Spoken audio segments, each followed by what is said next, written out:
Let's make lemonade. Okay. Let's go to work. Stop sucking! That's the signal! Go, go, go, go, go, go! Six!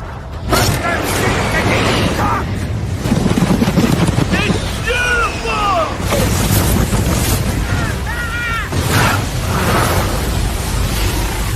Mother Nature just pissed her pants, dude! Start your day with a jolt of energy and no-holds-barred opinions. This is The Rush, where Travis Justice and Ross Peterson bring you bold, unfiltered, and uncensored takes on sports, life, and everything in between. Buckle up and let's go.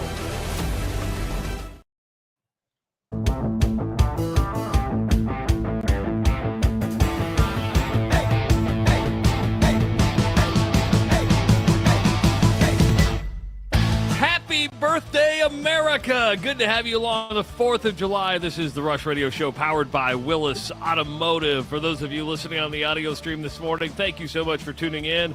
Hello there, YouTubers.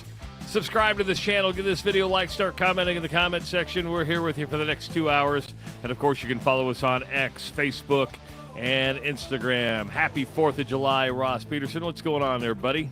Not much, man. Tea time at Coldwater here in a few hours. So let's get through this. Let's go. Let's go. I got to tee off at 11. Got an important day today. 11 o'clock tee off. I wonder how busy the golf courses will be on the 4th of July, especially in the morning, right? Is this a busy day for golf? Very. Very busy day for golf. I mean, listen, I'm loving Coldwater. I've been up there. I've golfed up at Coldwater 4 or 5 times this year. It's been a fantastic partnership. They've been amazing. My buddies were actually the ones that were setting this up, and they called me. They're like, "We can't find a tee time." I mean, everybody's off work. This is something a lot of guys do. This get the day off. Let's find a course. Yeah, and the perfect time to do is in the morning. You make a day of it. You get done in the afternoon. You start your barbecue. You start your hot dogs, your hamburgers. You get out the apple pie. Are you an apple pie guy? You a 4th of July and an apple pie? Dude, yeah. So, I'm not a tradition guy. You know this. I like apple pie. I like apple pie. I like apple pie on a Tuesday in May. I like apple pie in November. But on 4th of July. I mean, and I'm not really a hot dog guy. Oh, that disappoints me. I'm a hot dog guy. Yeah, I think you're a gelatin guy too, aren't you? No, I'm not a big gelatin guy. You like it when they sweep up all the parts and pack it into something else. No, I'm not a Jello guy. Hot dog is the plywood of meats. Yeah, you're probably right, but I love a good hot dog. There's just something about a hot dog to me that does it for me, and I don't know what. And I'm very particular when it comes to my hot dog. No ketchup in the hot dog, only mustard, yellow mustard. Very particular. So, and I know you're not a tradition guy. But can I tell you something? I don't like apple pie. I've never really liked apple pie. I'm a cherry pie guy. I'm a rhubarb pie guy, but I'm not an apple pie guy. Yeah, apple pie would be my favorite pie. Why don't we make grapes or raspberries into pies? I think you could do a raspberry pie. But grapes would be, I think, too mushy. I don't think, because a grape is really nothing but water, right? Or juice. I mean, it's just a little skin with juice. And if you baked it, it'd probably become a raisin pie at that point. Because I've seen a raisin pie. I've never seen a grape pie because it would dehydrate said grape. You ever seen a watermelon pie? No, that would just disintegrate. Yeah, it's called a watermelon drink, I think is what it is. You put vodka in it, is what it is.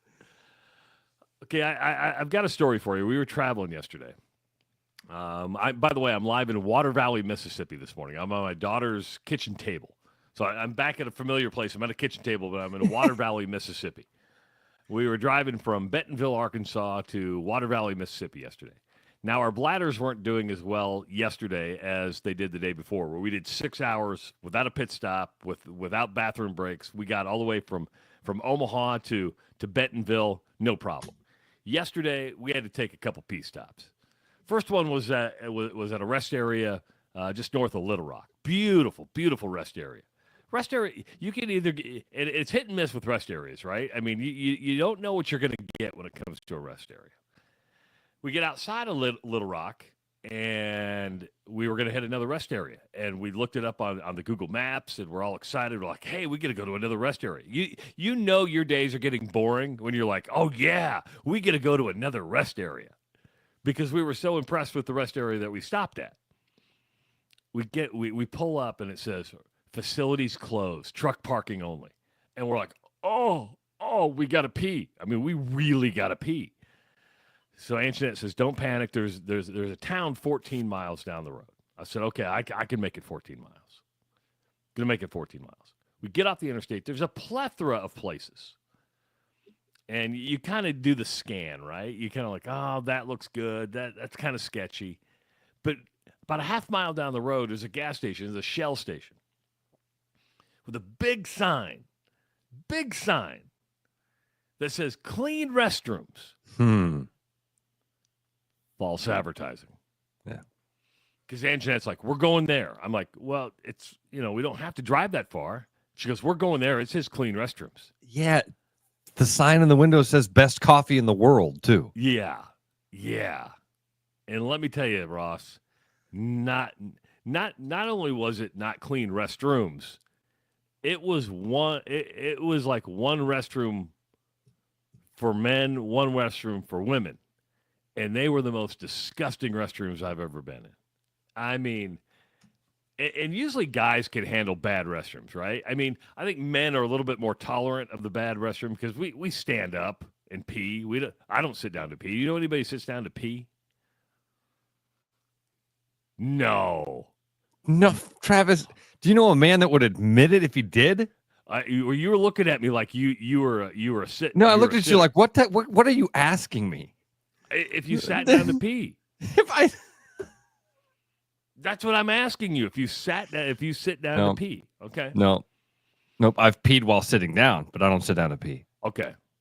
But these were nasty. Just nasty. Couldn't get out of there fast enough. And then I thought, well, I would top off the Suburban or the Expedition.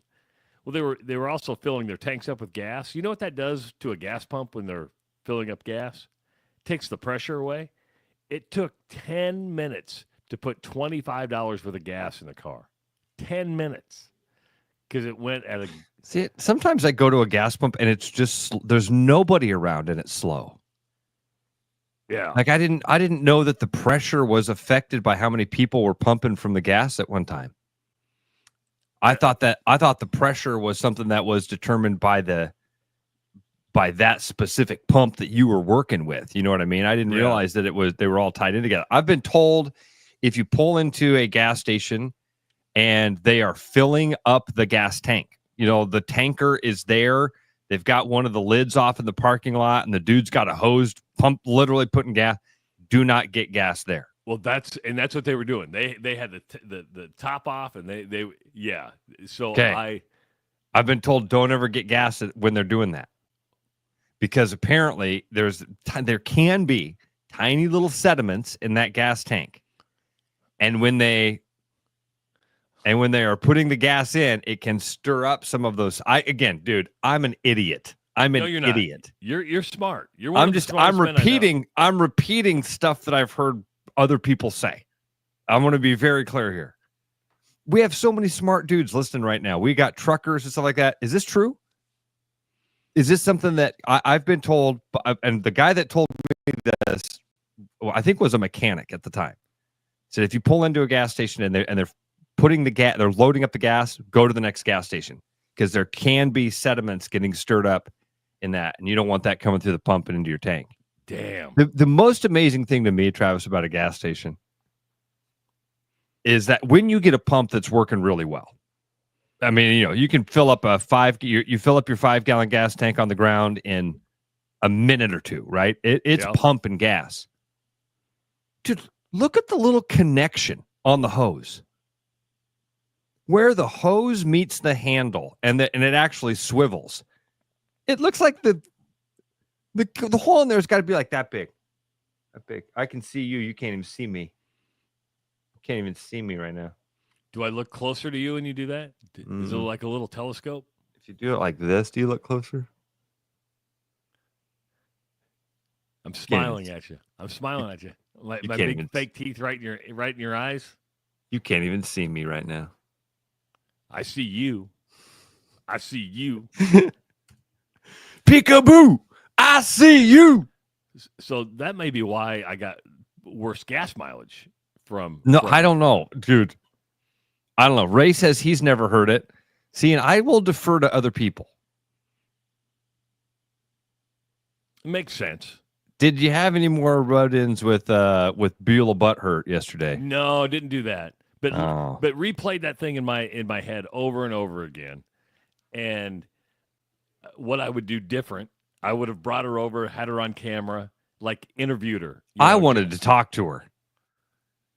I wanted to have her explain how rude you were being. That would have been ideal.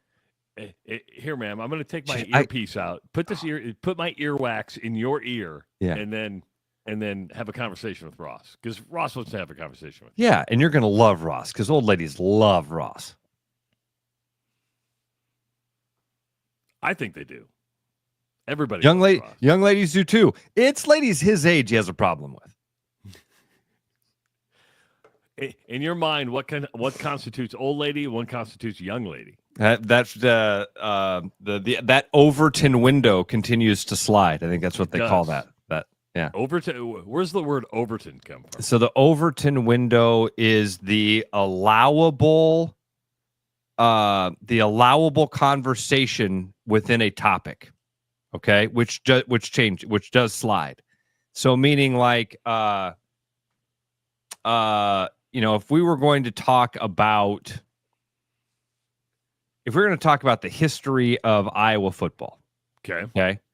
Right now, the Overton window for that would allow you to go back to Kinnick, or to go back to Niall Kinnick, would carry all the way up through today, right? So that. But if we were going to talk about, our favorite quarterbacks, well, now all of a sudden Tim DeWhite is not in the Overton window. Does that make sense? It's the allowable conversation within it's kind of the framework, but that's a different thing to try to understand in a conversation.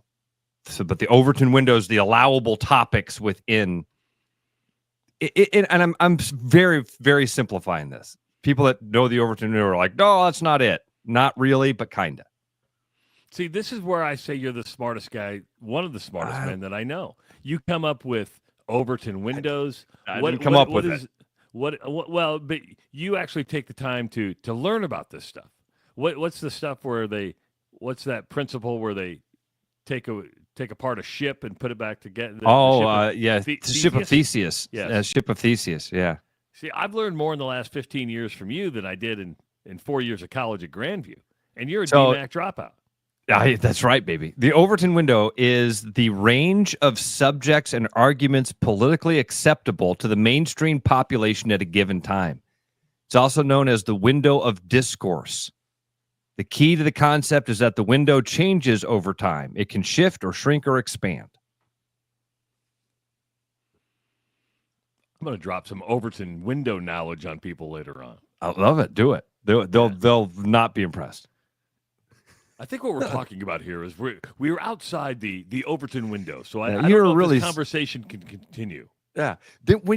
Here's the fun thing again. This is all debate stuff. When you understand this stuff, that's why I always thought Jan Michelson was so brilliant, because that dude, he could play this game with conversation. He understood it in a way that you could manipulate it like it was jazz music at a open mic night. You know what I mean? Yeah. And you can change. You can throw a bomb outside of the Overton window, and that can change the conversation that you're having. It's wild. So you went to the Iowa Cubs last night, is that correct? Yeah. And did you stay for the fireworks and all that stuff? So what did y'all do? Because my plan was to get home and get to bed, because my boss wants me to wake up at 5 a.m. and do a GD. Right? No, dude, honestly, 8:30 is about my bedtime now. 8:30, 9 o'clock is about the time when I'm like, crap. Oh, yawning, water in the eyes. Oh boy. I'd had a drink last night, maybe 2. Vodka lemonades were flowing. Ooh. So when the Cubs played great. It was a fun night. Courtney's brother is in town. I grew up with Courtney's brother. He's a lieutenant colonel in the U.S. Army. Oh, really? Yeah. A lieutenant colonel. I hope I'm saying that right. When I saw Sergeant Parizek last night, got to talk to him for a long time, and I told him, I was like, yeah, Courtney's brother is in town. He's a lieutenant colonel. And, well, Courtney told him. And he rattled off. He's like, oh, he's a blah, blah, blah. You know, there's like another name for your rank. And she's like, yeah. And then they had a whole conversation I didn't know about. So did you stay for the fireworks? I did not. No. Game got over, and I was like, I'm out. I got to go. Yeah, you're like, I'm not staying for this. I've got enough. Are you... I we've talked about this a lot with Wade, right? I like lighting off fireworks. I think I'm more of a backyard fireworks guy than a big fireworks show guy. Meaning I think I want to be a little bit closer. Like I want to smell the sulfur type of thing. Love the smell of sulfur in the morning. What is that about the smell of sulfur that we get all excited about? Because I don't know. I know what you're saying. There is something you're like. It's like the old days when you could smoke in a bar. You didn't like going home smelling like smoke, but you're like, yeah, I went out last night. No, yeah, but that was, dude. But in a backyard fireworks show. Sulfur's a different likey. Does it bring back a memory? Maybe a little. What is it about the smell of it? Because it's not a good smell. I mean, you describe bad smells as having a sulfur type smell, right? So it's not a good smell. It's not one that you'd seek out. Travis, why is my brain now somehow relating it to that peated whisk or peated scotch smell? It smells like road tar. It smells like road tar. There's no other way to describe it. But man, when you smell it, I won't. Oh, I just want to smell it. Oh my God. But if I drove past a construction site and there was road tar, which smells just like it, you'd be like, yeah, no more of that. My nose would turn up. What is it about sulfur? I think it's the fact that you created said smell. You're like, yeah. I did that. That's me right there. I did that. That's got to be a part of it. That's got to be a part of it. It's kind of like your own fart, right? I mean, you let a good fart out and it smells. You're like, yeah, that's my fart. Everybody smell it. Take it in. Because I've never had a fart that I thought was bad. But I've had other people fart. You're like, what are you doing? Yes. Disgusting. Yes. How could you do that around me? Could you have been nice? But when you're home alone and you let one rip and you're just like, behold what I have created. Yes. All around me shall know I exist. Another philosophy here, see, I'm so stupid. I don't even know what these things are called, but there is another idea out there about, this one is called like the Lego theory. Gary? Okay. So, and the idea is you hold more value for things you create. And it's very simple.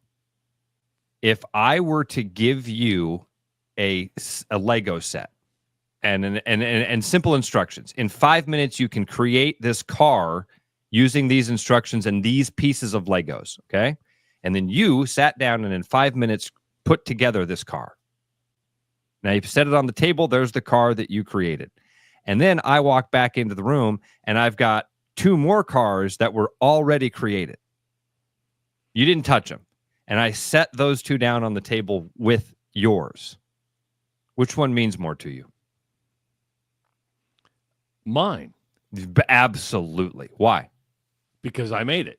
They're the exact same. They're the exact same. If we shuffled up the 3 cars, you wouldn't know the 3 of them. Why does that one that the other two, I gave you two that you didn't have to spend any time on. You had to waste 5 minutes of your time putting together this hunk of plastic. Everybody would say the one I made is the one that matters to me. Because you're invested in it. There's something there. And I think the fart's the same thing. It's an interesting way to look at a fart, but I think you're correct. That was a I long way to get to it, to where you wanted to go there. I find interesting ways to look at things. Yes. But you're not wrong. And that's the same thing with the fireworks. Because I went to a big fireworks show. I went to the Ringo Starr concert last week. I sent you a picture. There's 80,000 people there. 80,000 people at a Ringo Starr concert. We didn't talk at all about that. I was kind of waiting for you to bring that up. That was really cool. Yeah, so in Omaha, you guys have Des Moines has Yankee Doodle Pops. Every year in Omaha, they take Memorial Park, which is fairly close to my house. I was able to walk there, and they have a concert. And they usually bring in a pretty big name. It's always, an anonymous donor helps pay for it. Her name is Susie Buffett, right? It's Warren Buffett's daughter who pays for it. So, I mean, that's how it happens. We want to thank our anonymous donor. Why don't we just say who it is? Everybody who's here knows who it is. Well, she's friends for her birthday party. A couple years ago, she got the Heartbreakers together without Tom Petty. So the Heartbreakers played her birthday party. So she brought in Mike Campbell and the Dirty Knobs, who Mike Campbell is the lead guitarist for Tom Petty. And then she brought in Ringo Starr and his all-star band. There was 80,000 people there. Well, the night culminates with a huge fireworks display. And Anjanette and I walked home during the fireworks display because you're kind of like, okay. It's just like they're beautiful, they're fun, but when you're doing it yourself, there's something about that. That's why Wade at the Iowa Fireworks Farm brings so much pleasure to people. We showed The Godfather yesterday. I got another picture. I just posted it on Instagram and Twitter. I don't know if you saw it. I didn't. But one of our $50 gift certificate winners showed their young little boy with his firework, and he was so excited. He's got the earpieces on, so he doesn't get scared or it doesn't hurt his hearing. But that kid's going to be like, yes, this is my little firework toy. I get to blow this off, and that little thing that he gets to blow up will be much more important to him than some big old mortar shell that goes off and throws sparks in the air. Boom. Boom. Is it ironic to publicly thank an anonymous donor? What do you mean by that? Is it ironic to publicly thank an anonymous donor and do it in a way that is said as such? We'd like to thank an anonymous donor. Kinda, yeah. It's a little ironic. Yeah. I thought so too. And does said anonymous donor want to be thanked in an anonymous way? Right. Was that part of the anonymous donation? Yeah. Is that they get a thank you, but only anonymously? Yeah. Make sure you go up there and say thank you to our donors, especially those anonymous ones, and for making this happen. We all know who it is. It's not there's not much anonymity right there.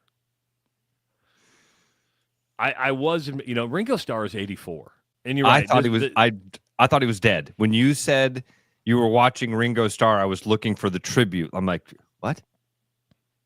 Ringo Starr is still alive? Yeah, there are two Beatles still alive, Ringo Starr and Paul McCartney. And he brought his all-star band, which also included the lead singer from Men at Work. I'm a dick. I'm such a dick. There's Ringo Starr is still alive. There's still two Beatles alive. Ringo Starr and one of the good ones. Sorry. I kind of fall with you on that. But Ringo, he's a two-time inductee to the Rock and Roll Hall of Fame. One as a Beatle and one as a solo artist. Shut up. I'm serious. What's the Ringo Starr solo song? You know it don't come easy. Yeah, that's about as much as I know out of that. You would know the song if you heard it, but that's it. And then he has... And Scottie Pippen's in the Hall of Fame as a trailblazer. Sure. Ringo Starr's in all right, so go ahead. Sorry. All we know is that Ross is not easily impressed. Should Ringo Starr as a solo artist be in the Rock and Roll Hall of Fame? The answer to that is no. It's hell no. No.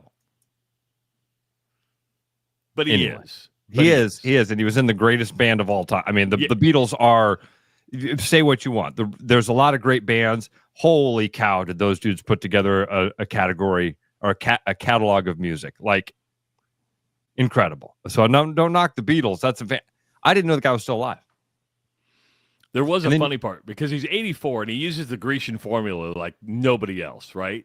I mean, if Grecian formula needs a new spokesperson, Ringo Starr would be it. I mean, I'm like, dude, your hair is like really, really brown. I mean, to the point where it's almost uncomfortable that an 84-year-old has that colored of hair. You're like, ooh, you're making up for lost time there, buddy. That's you can go gray. It's okay. Everybody else on stage is gray.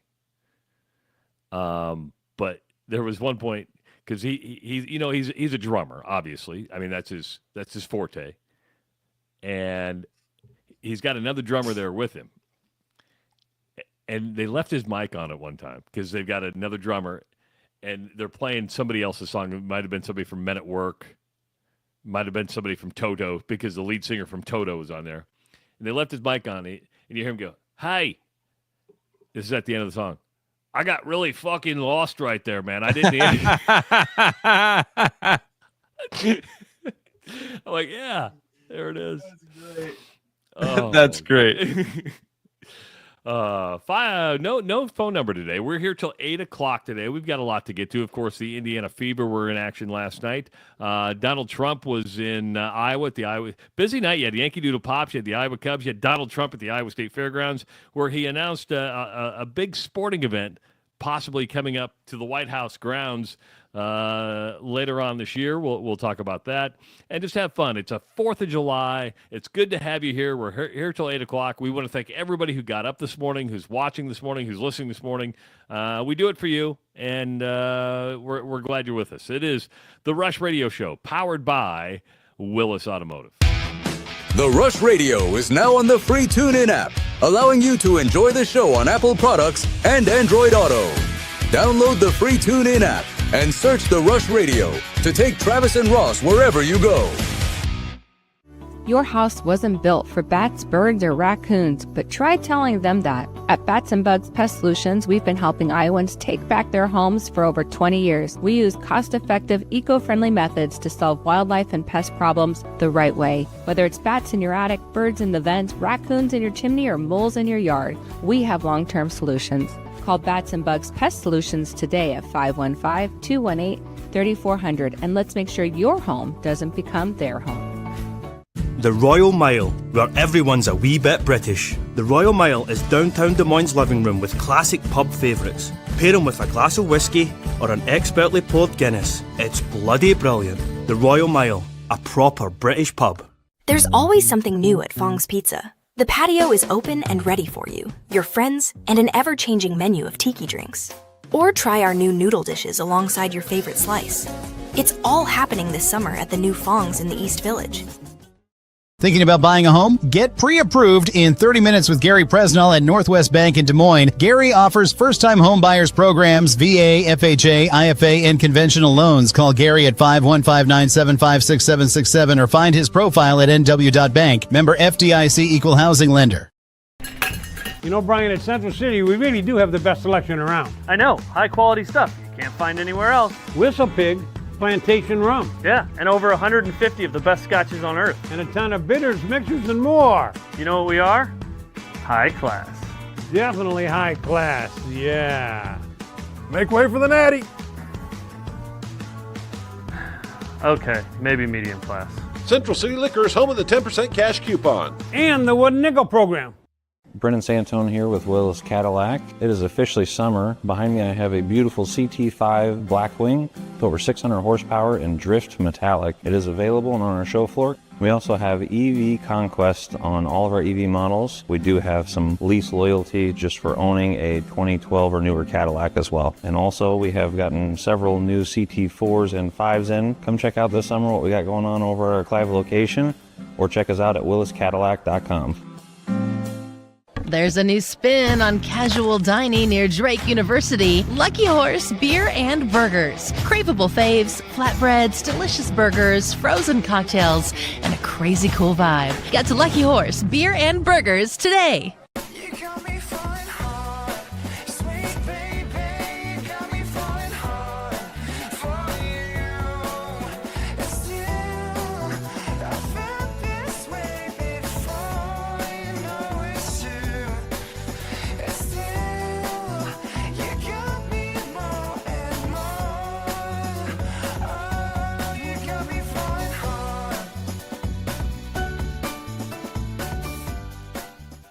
The best bread is made from scratch, freshly baked with locally sourced ingredients and love. At Big Sky Bakery, we take great pride in our delicious products. We know you'll enjoy them almost as much as we enjoy baking them. Find us at the downtown Des Moines Farmers Market every Saturday. Back like a rash you thought was gone. Travis and Ross aren't contagious, but they are addictive. It's the Rush Radio Show, powered by Willis Automotive.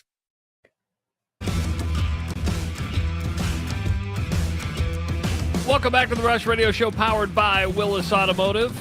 It is the 4th of July. Happy birthday, America.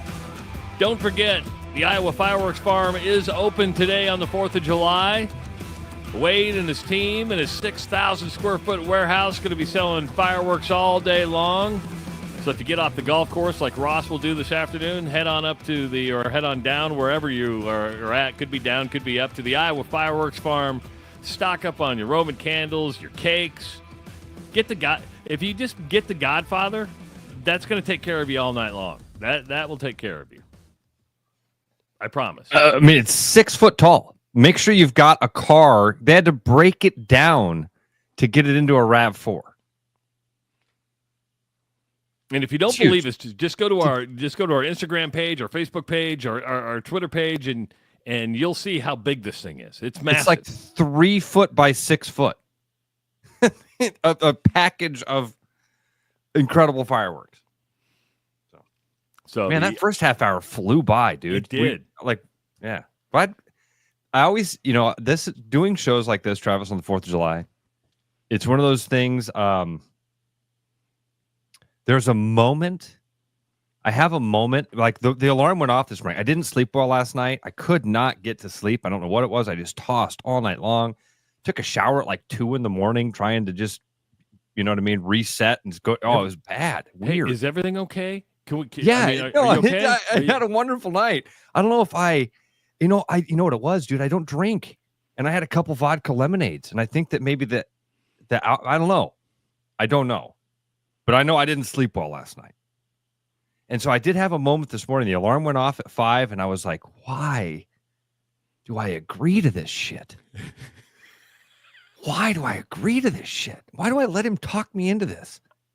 Travis just isn't nice. He doesn't think about the, and then like 4 minutes later, I'm like, oh, I get to go talk to Travis. I like how you just push the blame back, and I guess I am to blame for it because I'm like, hey, look, I've been like this for 15 years. You guys doing a show tomorrow? Yeah, let's do a show. Let's do a show. Why not? I see you're taking a drink of coffee out of your Yankees mug, which with the core power inside. So you're going to want to hydrate today, and I would highly suggest drinking some core power to start your morning from Atlantic Coca-Cola bottling, and then as the day goes along, going to be warm. Hydrate with some body armor. Some body armor, and good idea. You will not be disappointed, and that's all from Atlantic Coca-Cola bottling. But I see you took a drink out of your Yankees mug. Did you see where the Yankees and Mets play today? What a great 4th of July game! I mean, that if you were to draw up your ideal baseball game for the 4th of July, the Yankees and Mets would be it, just based on the New York factor. Ross, there's been a lot of rule changes in Major League Baseball the last couple of years to, I don't know, make the game more interesting, speed the game along. You've got the pitch clock now. You've got the shift rules. You've got all these rules. And I'm going to throw one at you, and we always talk about, well, the strategy of the game changes. Well, for the longest time in baseball, the National League had a designated hitter, and there were some of us that were like, you can't get rid of the designated hitter. That's part of baseball. I don't know if you were in that camp or not. I don't think you were. I think you were. I was a let pitchers hit guy. I'm much. Yeah. Sorry. Yeah.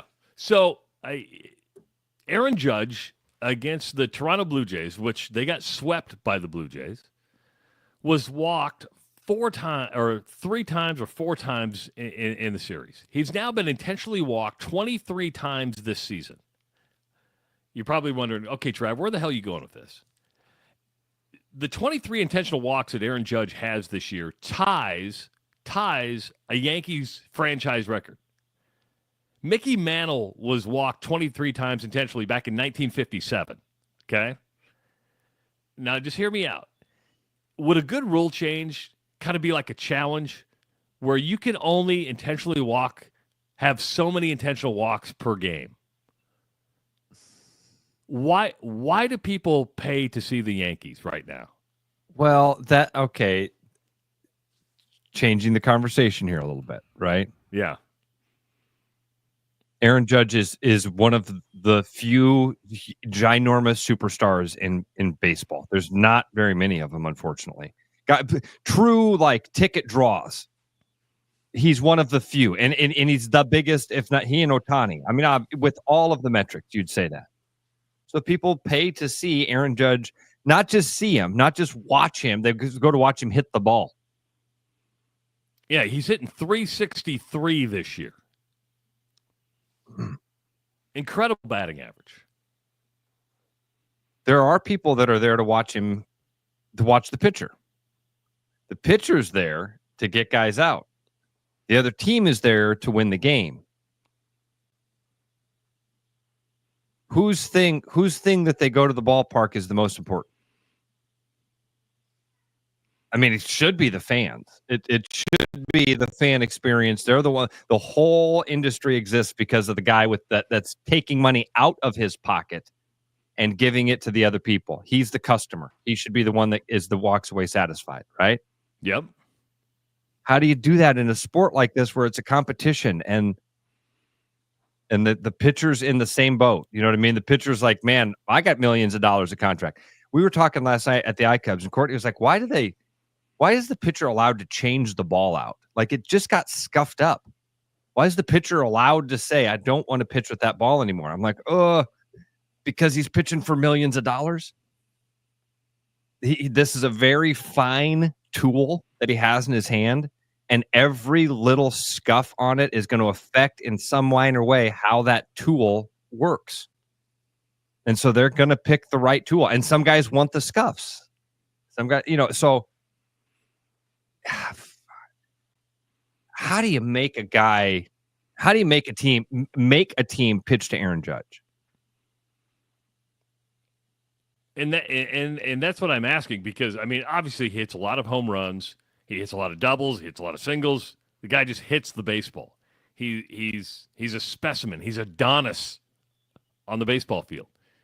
And say what you want, Toronto fans want to see Aaron Judge hit too, right? I mean, when you at least want to see him either strike out, you want to see him fly out, you want to see him hit a home run. Even if you're an opposing team, you're like, okay, you can appreciate that. Much like I think an opposing team can appreciate if a pitcher's throwing a no-hitter, you're like, okay, he's not on my team, but I get to watch this. But if you were to alter the intentional walk rules, would that fundamentally change the game for the better, for the worse? I know this is going down a really deep hole. It is. On It's July 4th. It's something I've never thought about, and I should start it with going back to where you started this conversation. Most of these things that I wanted in baseball, I was wrong about. Most of the things that I said, don't do a pitch clock. It's a great idea. Don't ban the shift. It's been a great idea. Don't get rid of or don't make the DH league wide. been a great idea. Don't put bike lanes on Ingersoll. It's been a great idea. I've been wrong about most things. So if my knee-jerk reaction to this is, oh, I don't like it, maybe there is something. The 3-batter rule was one that I was like, don't do that. Don't do that. I really like it. It's a good idea. I was wrong. I've tried to look back because 57, Roger Maris would not have been on the Yankees in 57 because the first thing the first thing is, well, you get intentionally walked because you don't have anybody behind you. Hold on. Those 1957 Yankees teams were Hall of Fame top to bottom. I think like the entire 57 team is probably in the Memorial Park or the hallowed grounds. You want 7 of the 8. 7 of the 8 starters in the 1957 lineup are names that that baseball fans are familiar with.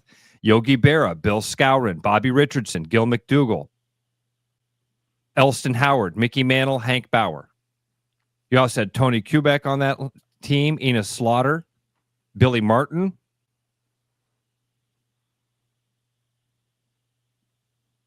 And so 57 intentional walks for Mickey Mantle that year. By the way, 23 or 23. I'm sorry, 3 intentional walks that year. Yeah, Judge, that's for an entire season. Judge has already. We're not even at the All-Star break. Has been intentionally walked 23 times. It's the 4th of July. He got walked 146 times that season. Mickey Mantle did. Mickey Mantle got walked 146 times, 23 of them intentional over the course of the season. Well, Judge is on pace for that because he's been walked intentionally 23 times. He's been walked 63 times already this year. And sometimes those walks may not be intentional, but they're intentional. You know what I mean? They're like, okay, we'll throw, we're just not going to pitch to him. We'll see if we can get him to swing at a bad one, but we're not going to really pitch to him.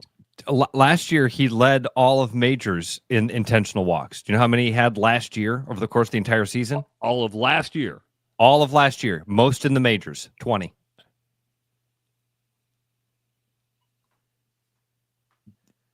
Last year, you couldn't intentionally walk him because you had other dudes around him. He had Soto, and when Stanton was healthy, you know what I mean? Yeah. And their lineup, listen, they're in second place right now. They're a game behind Toronto right now, yeah. Yeah. So they're really good this year, too. It's not like it. Charlie beat me to the punchline here, okay? Because that's not a true number, is it? Is that accurate? There's no stats in baseball that stat that you saw that you just is absolutely true. There's no stats in baseball as ridiculous as Barry Bonds. Babe Ruth had some ridiculous ones. When Babe Ruth hit 60 home runs, that was more than some teams hit. So imagine that would be like a guy hitting several hundred home runs over the course of a season now. That's how far and above everybody else Babe Ruth was. Barry Bonds in 2004. Now, is that the year he hit 72? That is the year. Did he hit 72 home runs that year? No. That was 2001. He hit the 73. Okay, 73. 73. Sorry, I was off one. No, you're good. You're good. By the way, 2001, the first of his 4 consecutive years of being the National League MVP. Aaron Judge, biggest superstar in all of baseball, a guy that we're talking about, one of the few superstars. Aaron Judge has 2 MVPs in the last 4 years. They had 4. Barry Bonds had 4 straight. In those 4 straight years, he had led the league in walks 5 consecutive years, where he had 232 walks in 2004. How many home runs did he hit? That year, he only hit 45 home runs. Only 45 home runs. Only hit 45 home runs. Now, Travis, again, These stats are ridiculous. In 2004, he has 617 plate appearances. Okay, so let's just do some math. 617 times he's going to walk up to the plate. 232 of those times he gets walked. 120 of those 232 were intentional. 120 times they intentionally walked Barry Bonds because you had a better chance of putting him on first base and him not scoring than trying to get him out. Your odds were better to let him get on than to try to get him out. He hit 362 that season. His on-base percentage was 60%. His slugging percentage was 80%. His OPS was 1.422. Which is really good, right? It's unreal is what that is. And it's incredible. He hit 362, and Judge, I think, is hitting 363 right now, which is like by far the best batting average in Major League Baseball. Which brings us back to the intentional walk. Let's use Barry Bonds in 2004. You're walked intentionally 120 times. Is that what fans wanted to see? No, but it was part of the spectacle, right? It was in a weird way, Travis. The answer to the question is no. Nobody paid to go see Barry Bonds walk. What you did was you paid for the effect. You paid for that moment when he went up there and the catcher stood up and went like this, and the crowd was like, "Holy shit! They're afraid of him. They're afraid." That was a moment. You know what I mean? You're with 30,000 other people or more, experiencing the same thing and going, "Oh, that's Barry Bonds." What if they pitched him in the fourth inning? With 120 intentional walks, was there ever a time, I don't know if you can use the AI machine here or not, wonder if he was ever intentionally walked like every plate appearance? Like he never got a chance. Like what was the most he was intentionally walked in a game? I put the over-under at 2.5. I put that half on there. If it's 3 times, because normally you get what? 4 plate appearances?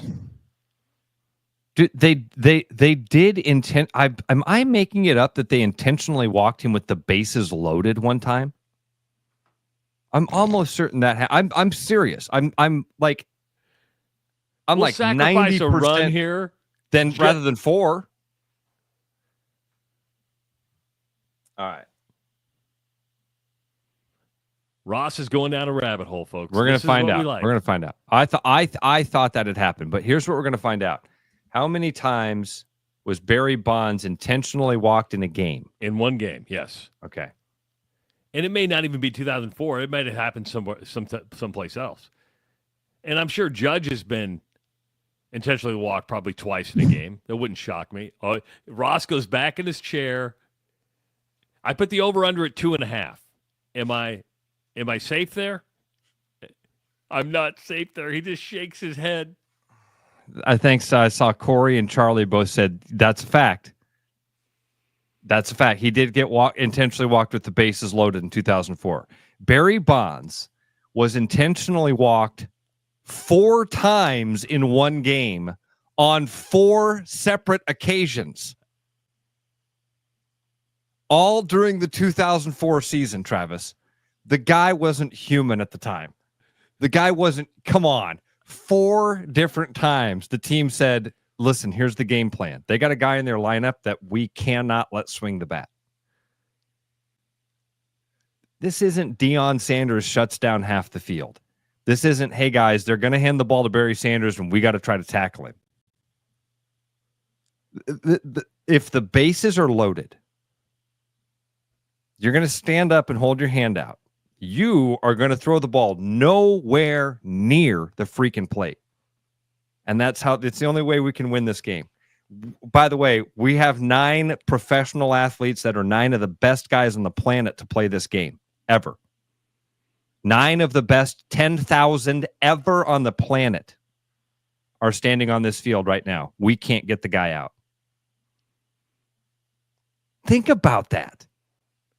And this leads me back to where our conversation started. Should there be different? Should they alter the rule when it comes to intentional walks? We didn't do. My point, I guess, with this is this. I never heard this guy get brought up when Barry Bonds was getting intentionally walked at almost an average of 1 per game. 120 over the course of 165, dude. That's like 0.8%. Or I'm sorry, it's 80%. 80% of the time. Something like that. You're man. I guess I would like to see something like that. 70 some percent, 72, something like that. Almost like an experimental thing. Like we're going to try it during a year, right? Just to experiment with it. I mean, we've seen him test things at the minor league level. We've seen him test things in spring training. It would be nice to say, hey, you get 2 intentional walks per game. That's it. And this has to play into your strategy. You have to adapt. Travis, I did last night at the iCubs. They have the system now. They've got the automatic balls and strike system, and did see a call get overturned. Really? Yeah, and it was, I mean, on the corner. On the corner. So do they show it in the replay? They do. Showed it up on the big screen. Yeah. Yeah. It didn't take long. I didn't even notice the batter do the signal. They just kind of like all of a sudden that you could hear the umpire and he's like, batter is challenged, last call, and he steps out in front of the plate, turns back towards the umpire turned back towards the press box, but all the fans obviously are watching up on the scoreboard, and just like in tennis, there it shows up, call is overturned, and we're back to baseball. But Charlie says the Bonds intentional walk was against the Diamondbacks, May 28th, 1998. Buck Showalter ordered Bonds walked in the bottom of the 9th with 2 outs with the bases loaded. Giants were down 8-6. And I think that it worked, and Showalter, and I think the Diamondbacks ended up winning that game. But Charlie might remember. If Charlie's there, maybe he can fact check that. And that's a situation where Buck Showalter says they're either going to love me in the morning or they're going to hate me, right? Because I think at that point, everybody loves you. Every Diamondbacks fan loves you. They're like, oh, my God, at least you didn't throw the ball to Barry Bonds. Can you imagine going out to your closer? Hey, we need you to walk him right now. Bases are loaded and we're down 2. Yeah. That's Barry Bonds. Do you think you're better than Barry Bonds? Do you really think sure. you're better than Barry Bonds? Did you see who came out of the dugout? See that guy Do you over think there? they would do the same with Judge in a situation like that? Or is Judge not Barry Bonds? Not that, dude. Not at that level. There's never been a hitter in the history of baseball that hot ever. So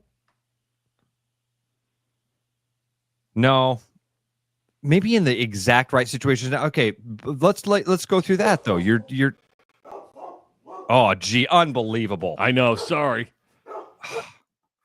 dude. Maybe that was part of the reason I couldn't sleep. Kirby was barking all night long. I must have had a cat in the neighborhood or something. Damn dogs. Dogs. Abby, right before the show, because I'm in my daughter's dining room. She goes, "Do you need anything?" I said, "Yeah, George, not to bark." Oh, it's okay. Yeah, I know. You know me. Okay. I'm like. So wait a minute. Since you're in Abigail's kitchen, does that mean we have one less viewer now? Oh no, she's upstairs watching. Oh, in fact, good. Okay. She's upstairs watching, and I think my All right. wife is actually watching because she texted me something. She goes, "Hey, do this," and I'm like, "Really? Of all days you picked to watch, today's it because I'm downstairs." We had a conversation about Ange Jeanette last night. Really? Yeah. Good or bad? Oh, dude, come on. Are you kidding me? Has anybody ever had a bad conversation? Your about wife's my wife? freaking awesome, and everybody loves her, and you know that. But Courtney last night, I don't even remember how we got to talking about you guys, and And Courtney was like, man, Anjanette, she's like, I don't think I've ever told you this. She reminds me so much of one of my aunts. She's like my favorite aunt. And I'm like, I could see Anjanette being one of the, well, first of all, I think her and her sister, Gretchen. Yeah. Both kind of have that same sort of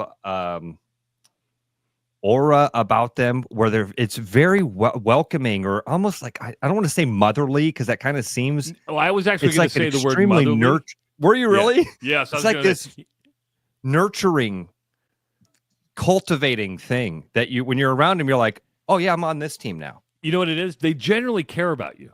Yeah. Whether they meet you for the first, you're like, oh, you care about me. I mean, I'm the exact opposite. I don't care about you at all. Okay, here's another good one. So this is the opposites attract conversation, okay? Because Courtney is very much like you. Courtney is a planner. Plans.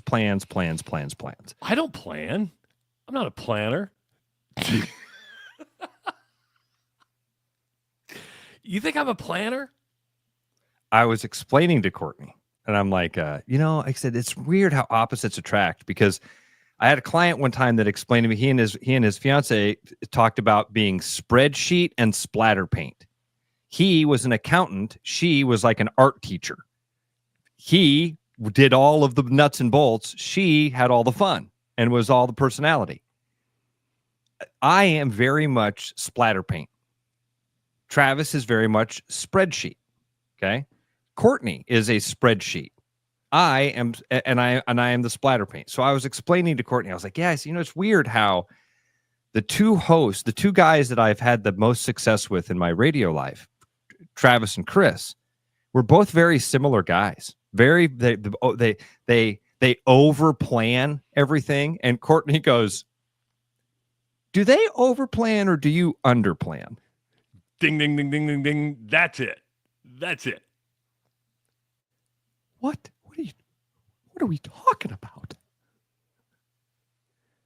What? Because I don't think I'm a planner. Now, when I sit down to do a show, I'm on time. I'm very anal about, being an hour early. I'm time focused. I don't know if I'd call myself like when I go on vacation, I don't plan anything. I don't plan a thing. We show up in Italy or wherever we go. And we just go, okay, what are we going to do today? But I know what you mean when it comes to this. Am I a planner or am I a routine guy?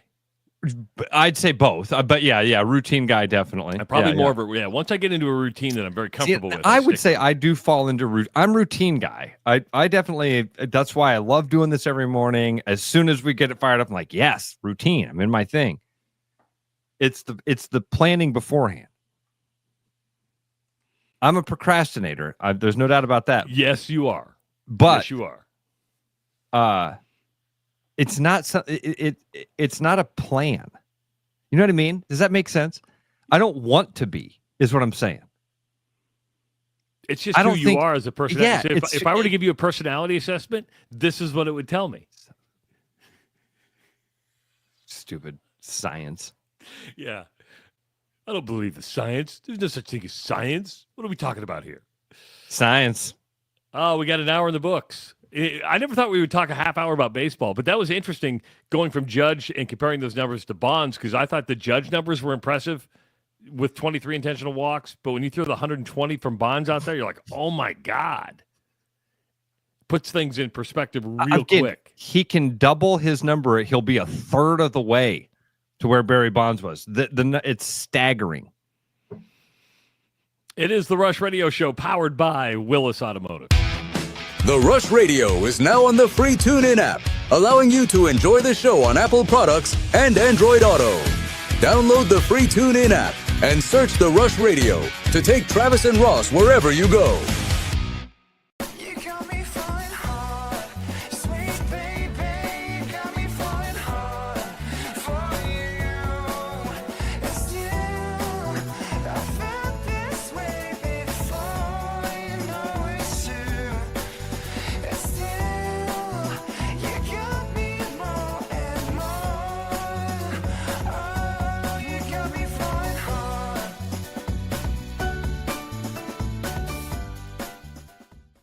Your house wasn't built for bats, birds, or raccoons, but try telling them that. At Bats and Bugs Pest Solutions, we've been helping Iowans take back their homes for over 20 years. We use cost-effective, eco-friendly methods to solve wildlife and pest problems the right way. Whether it's bats in your attic, birds in the vents, raccoons in your chimney, or moles in your yard, we have long-term solutions. Call Bats and Bugs Pest Solutions today at 515-218-3400, and let's make sure your home doesn't become their home. Hey everybody, Mason Miller, sales manager out here at Willis Infinity. We have some great stuff going on this month. Right now you can get $4,000 off a brand new QX80, 2.9% out to 60 months. On top of that, QX60s are doing 1.9 clear out to 60 months, 2.9 at 72, and even an incentivized rate at 4.9 at 84 months. For more information, come see us in our showroom or visit us online at willisinfinity.com.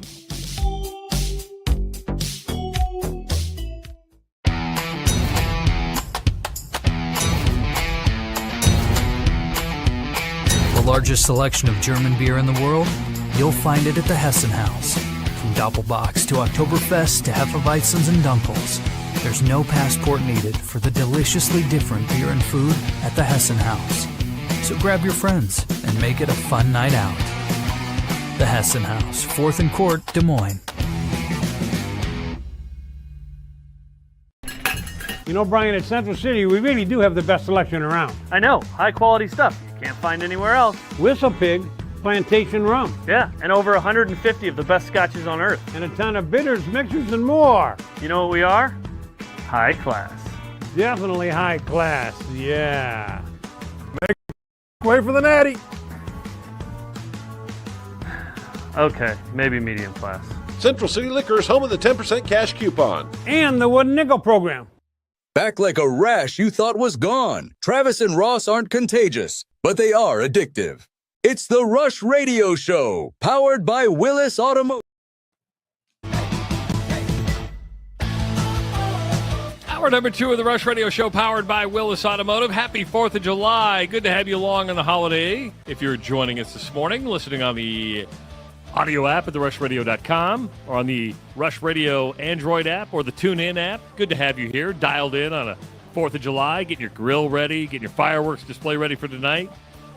If you're watching on YouTube this morning, thanks for looking at our ugly mugs for over an hour so far. Got an hour to go. Hit that subscribe button. We like to have subscribers to the channel, like the video, and of course, leave your comments in the comment section. Follow us on X, Facebook, and Instagram. Hello there, Ross Peterson. Hi. Hi. Hi. Our buddy Jeep Stud Mick is out and about this morning. It's Go Topless Day. Yes. Go Topless Day. See them titties. No, I think he's talking about his Jeep. His Jeep is topless today. Okay. Why does your mind always go to the gutter? That's for me. I'm the one who's supposed to be the sick one. Yeah. Take it off. I'm creepy.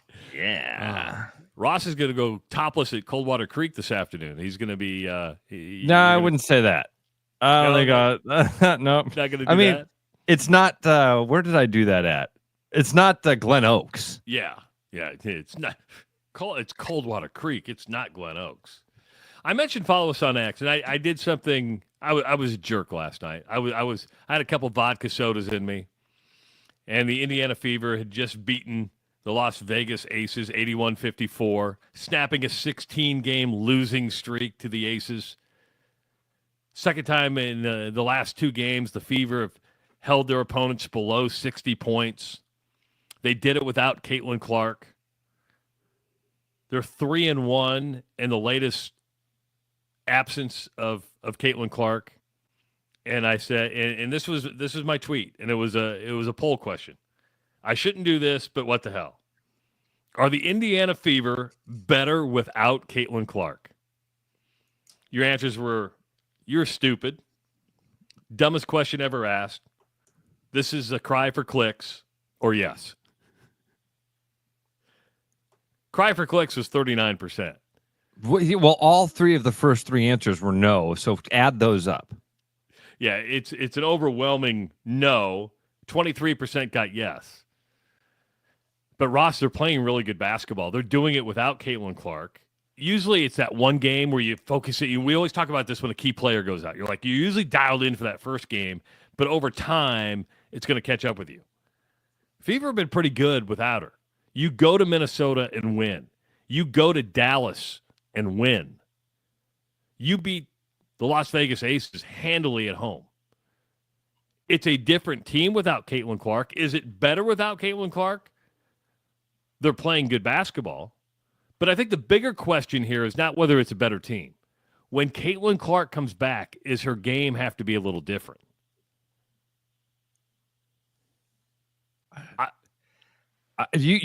Travis, probably because the roster is so much different than it was last year. She doesn't have to carry as much water as she did the last several years of her career, quite frankly. Even at Iowa, she didn't have the star power around her. As much as we love those ladies, she didn't have the star power around her that Aaliyah Boston had at South Carolina, and they ended up upsetting that team. So yeah, when she comes back and now all of a sudden you've got Hall of Famers and, well, not anymore, I guess, but you've got other all-stars and other great competitors with you, she's going to have to change her game a little bit. This is the realization that I'm having as you talk, dude. And this is what I'm going to say to you is not a knock. On me or on you, because what I'm about to say is going to sound like I'm trying to insult you because you know me, and I promise you I'm not. Do you know you are the biggest WNBA fan I know? WNBA fan or Indiana Fever fan?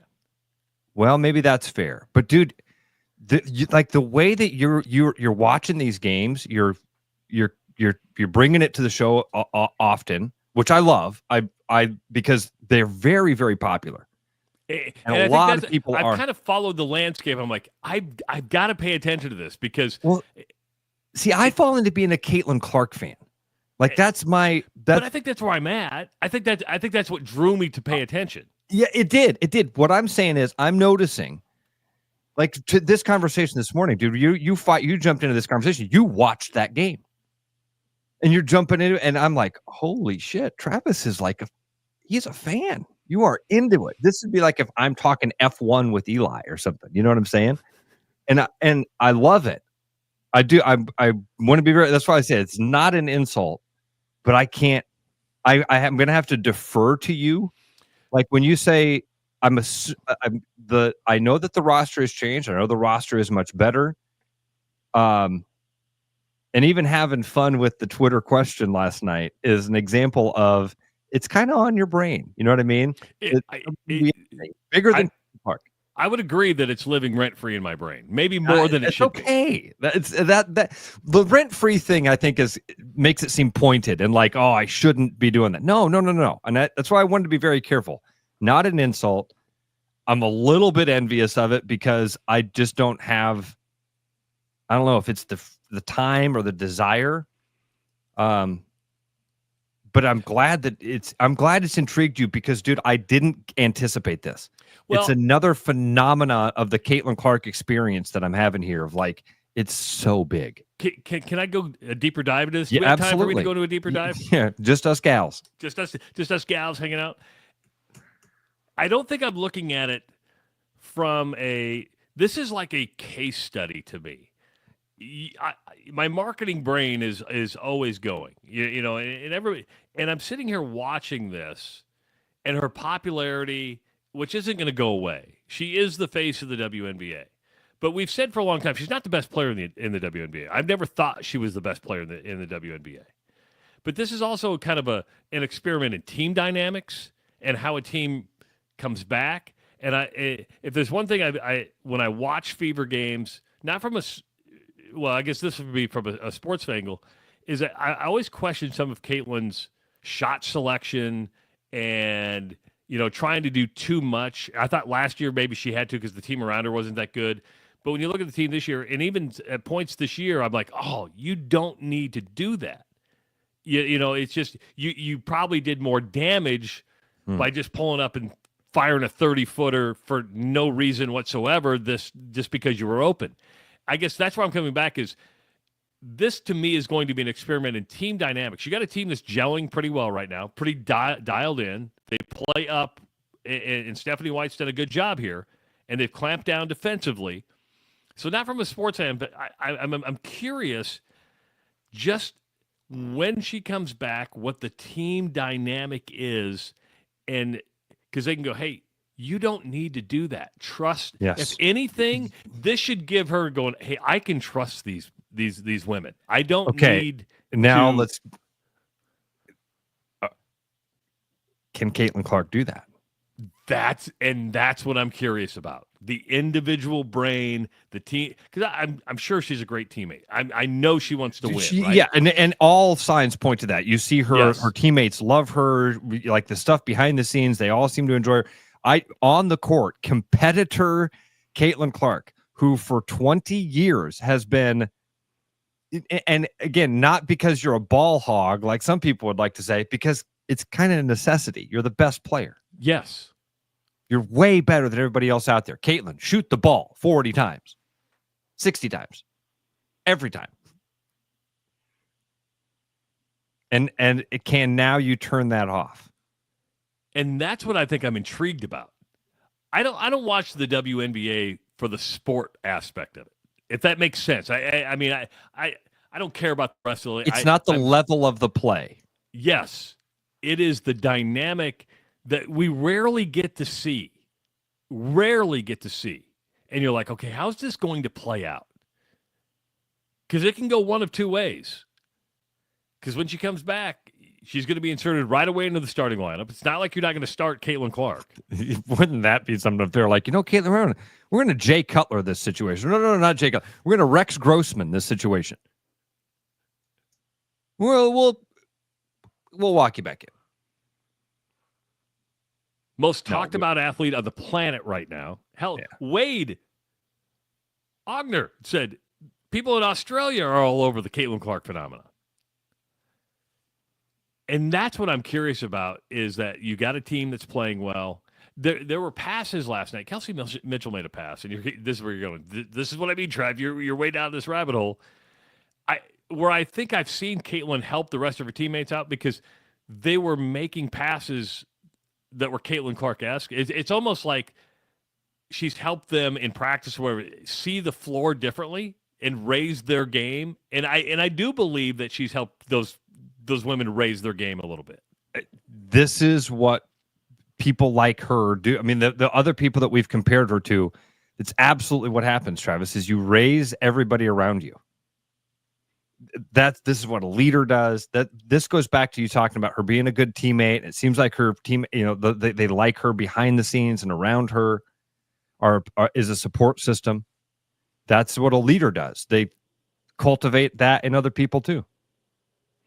Where I think it's going to be interesting, but again, I think the best part of it is she's got talent around her now, much more than she had last year. I hope that these injuries are not more than they're telling us, because again, the WNBA has a very, very, very vested interest in lying to us. Okay, 100%.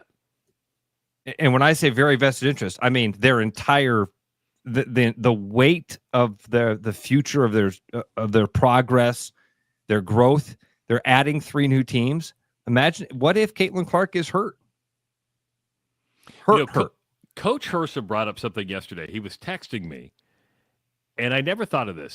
Sabrina Ionescu is one of the best players in the WNBA. She's the former, she was good friends with Kobe Bryant, played at Oregon. I think it was her second or third season. She had to deal with some injuries. What do you think from season 1 to season 2 has been the biggest difference for Caitlin Clark? I'm just taking a guess. Yeah, I have no idea. What is it? I would guess, and not saying she didn't work out with weights and stuff at Iowa a lot, but her size was a big knock on her going in. When you start doing more weightlifting, more training, does that alter this? I'm going to try to get Dr. Sullivan on next week, because I think that'd be great, because I'd like to have him talk. Do you know where I'm going here with this? Yeah, all of a sudden you're altering your body, you're building up muscle, you're building up bulk, but what does that? And you need that because it's a physical game. We're seeing that, but you're also transforming. Your body's in a transformational phase right now. Are you more susceptible to injuries? And this is just Coach Urson gave it to me, and I thought, this isn't something necessarily bad to talk about because Caitlin's knock was, hey, she's not big, she's not bulky, she's going to have to put a lot more muscle on if she wants to maintain the physicality of that league. I hate the word physicality, but it's just, you wonder if weight training and different things that you do to build up your muscles can create some of those injuries. Just a thought. I know her and Connor aren't married yet. I assume they're not married yet. I mean, they could have done that. Hell, are they still together? You never see Connor on TV anymore. Like, I guess that's good. I don't know. Either that or after his Iowa tweet, they said, you need to, remember when he spit the clown face? It's like, you need to go away. We don't need you on TV as much. I'm just throwing that out there. But it's like, dude, another really unfair conversation that you have, and, blame the patriarchy or whatever it is. Does the league at any point have a conversation with her about family? You mean like you don't get to have kids till you're done? You don't get to. Hey, we'd really like to ask that you guys plan this accordingly. Does that happen? I would probably say no, because I think that's already probably in her brain. As a competitor, I see what you're saying. She's thinking to herself. I see what you're saying. Yeah. Okay. Okay. You don't have to take driven people. Great point. Yep. Don't have to give them motivations. Don't have to tell them when the season starts, when the playoffs. A great point. Now, where you may have to have that conversation is later on. Okay, because she's 23 now? You hit 28, 29. What starts happening? The clock's ticking. My wife and I had this conversation all the time. The cruel thing about life is best time to have babies is from 16 to 25, right? It sounds crazy when you are from the age of 12 to 30 to hear that. And then you're 47 with a 6-year-old or 8-year-old and you go, "Oh shit." But I'm just talking for your body, everything. I mean, dude, for everything. Yes. And I'm not encouraging people to have babies at 16. But yeah. I'm with you, Trav. I have friends now that are younger than me and are empty nesters. My buddy Dusty, who I'll be fishing with next week. And then after we're back from Canada, he's got another trip planned to Costa Rica. And then, Dusty, what do you do for a living? I plan vacations. I raise my kids. They're gone. Travis is going to be like this. Travis is just going to watch World Traveler. Going to be freaking Carmen Sandiego. No, here's the deal. No, I'm not going to be Carmen Sandiego. I'm going to be Mr. Water Valley.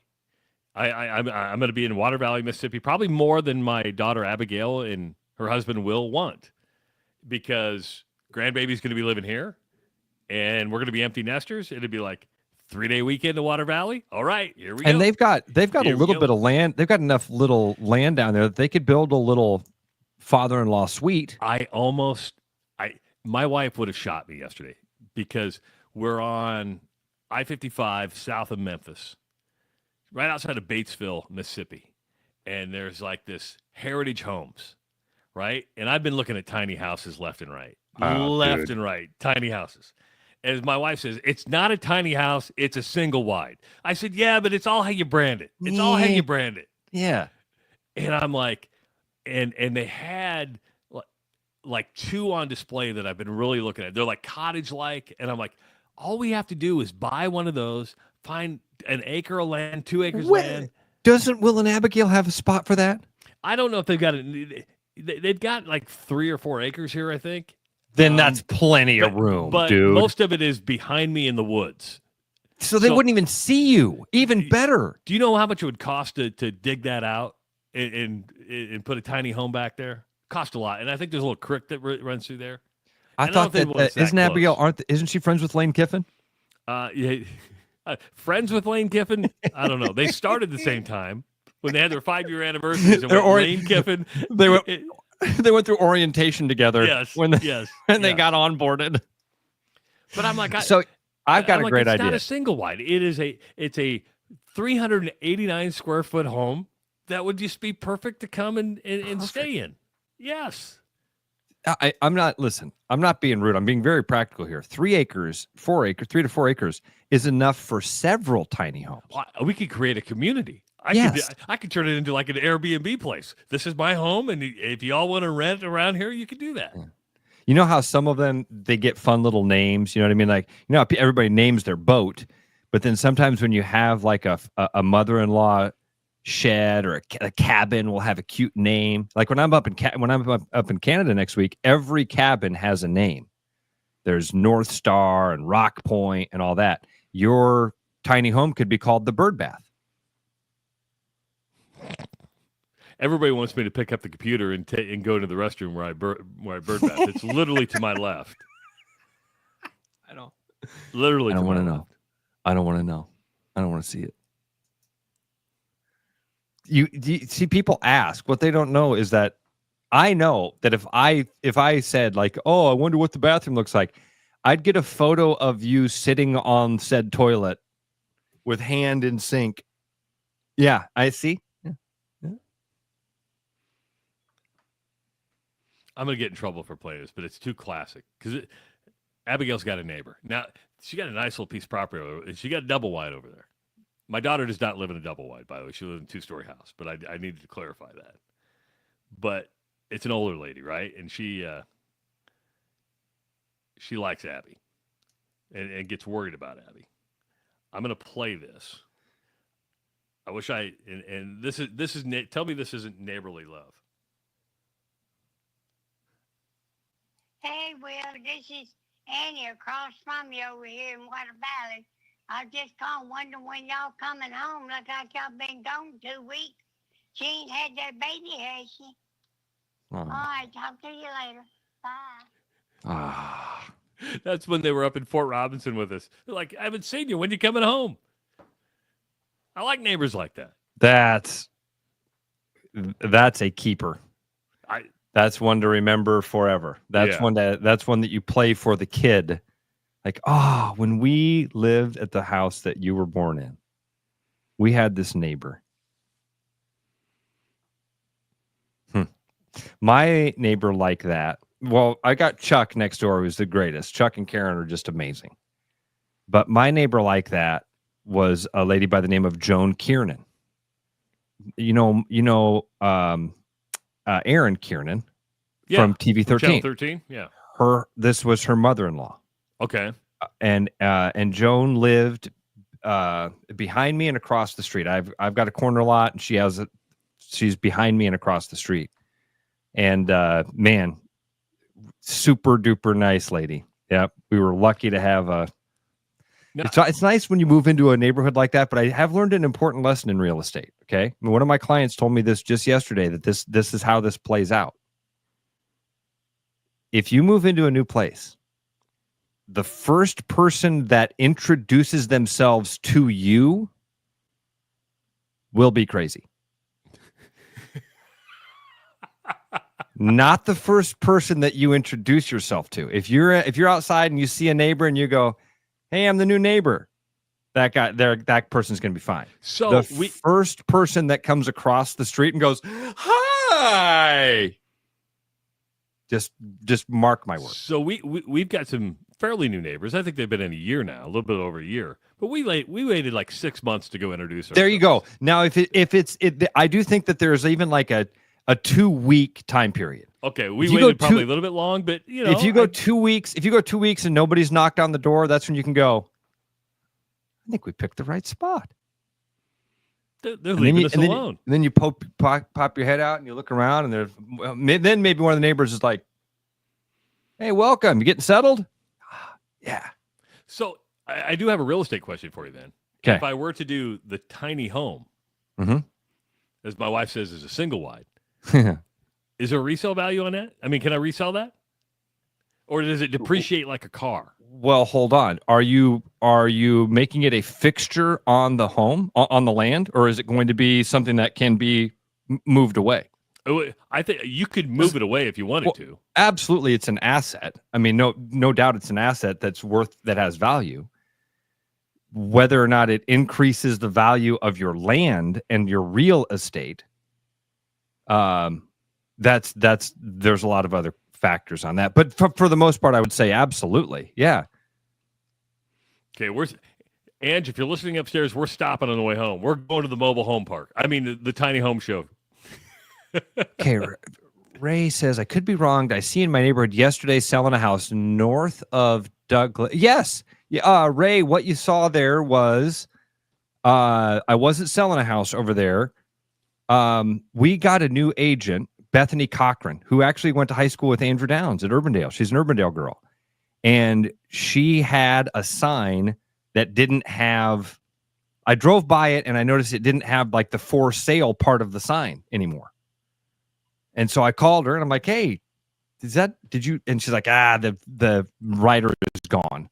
And I happened to have one. I had just swapped out a sign, a for sale sign. So I had one in my car. So what you saw there, Ray, was just me helping out. You were being a teammate. Right. You're the Caitlin Clark of Agency Iowa is what you are. What we do at Agency Iowa. You are a good teammate. Mark Charter's the head coach. Ross Peterson's the Caitlin Clark of the Agency Iowa team.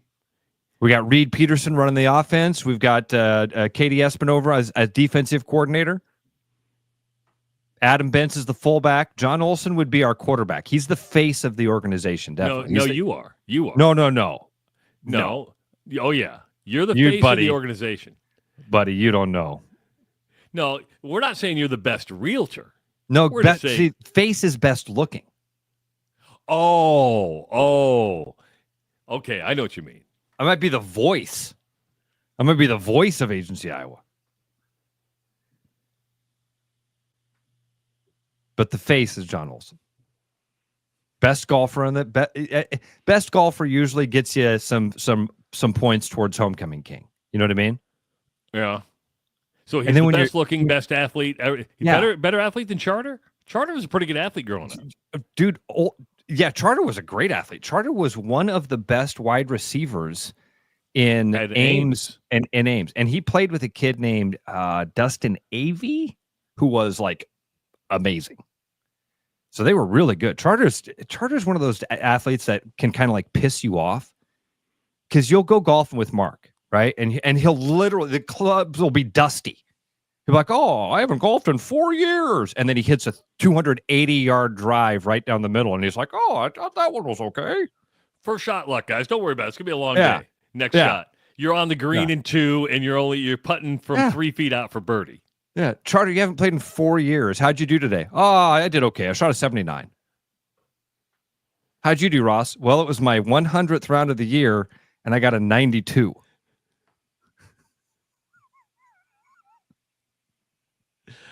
Oh, 92, and I cheated a few times. I foot wedged. I counted a putt I probably shouldn't have. So 96. All right, we got a half hour to go. I know you didn't want to do the show today. For a half a second, I didn't want to do the show. Second. Did you see the one guy earlier? He was like, "How come every radio person always says, oh man, that hour went fast?" It's a magical thing. Yeah, you have to live it. You have to live it and experience it. It's a magical thing. Or are we saying it went slow for you? Oh, that. Or when we don't say it went fast, does that mean it went slow?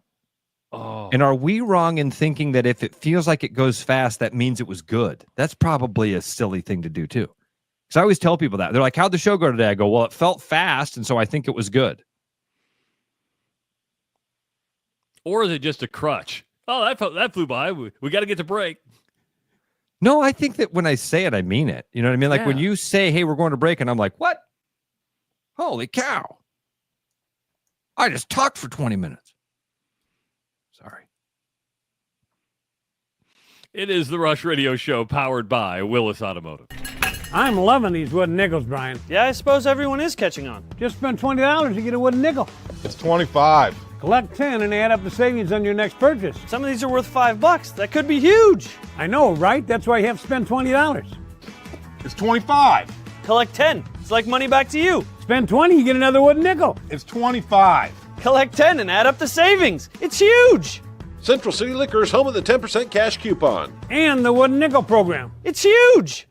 Hi, I'm John Linares, sales manager here at Willis Lexus, and it is summertime, and it's time to roll down the windows and enjoy that nice weather. For the first time in a long time, we have TX available in stock, and we are taking $1,500 off in stock models. And speaking of cash off, we've got $2,000 of lease cash on all ES models, and if you're looking to finance, we have rates as low as 3.79 on popular models like RX, NX, IS, and ES. I invite you to stop in and take a new one for a drive, or visit us online at willislexus.com.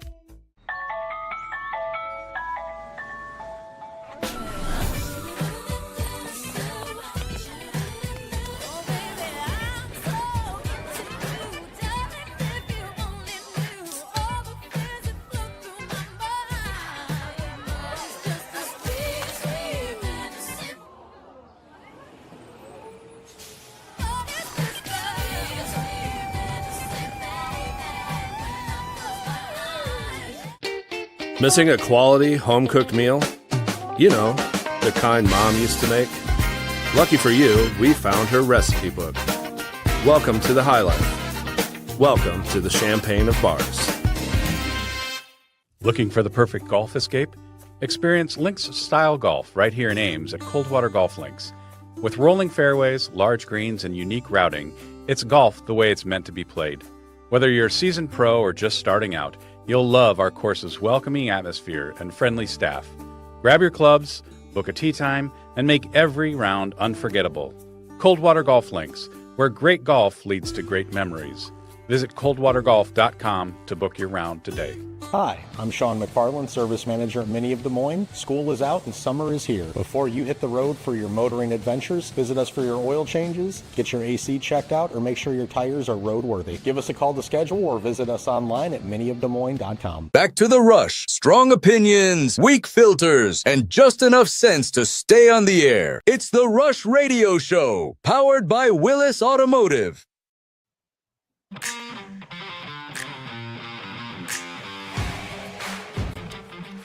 All right, I gotta address Ryan's comment in the comment section that he sent in to us. He goes, "You guys have never told us the time. Even on the radio, Travis never tells the time."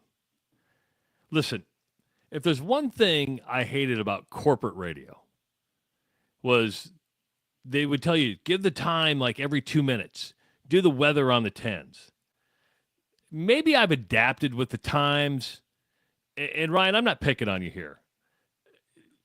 You're either watching this on your phone, which there's the time on your phone, and if you're inside, you can look up in the corner and it has the time, or you're watching this on your computer, where if you look in the lower right-hand corner of your computer, there's the time.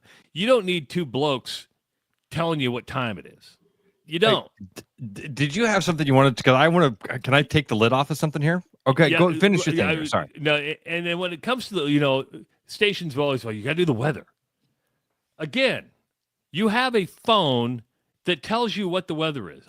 My home screen says today 93 degrees, 71 for the low. It's going to be sunny in Water Valley, Mississippi. You don't need us to tell you what the weather's going to be, and you don't need us to tell you what time it is.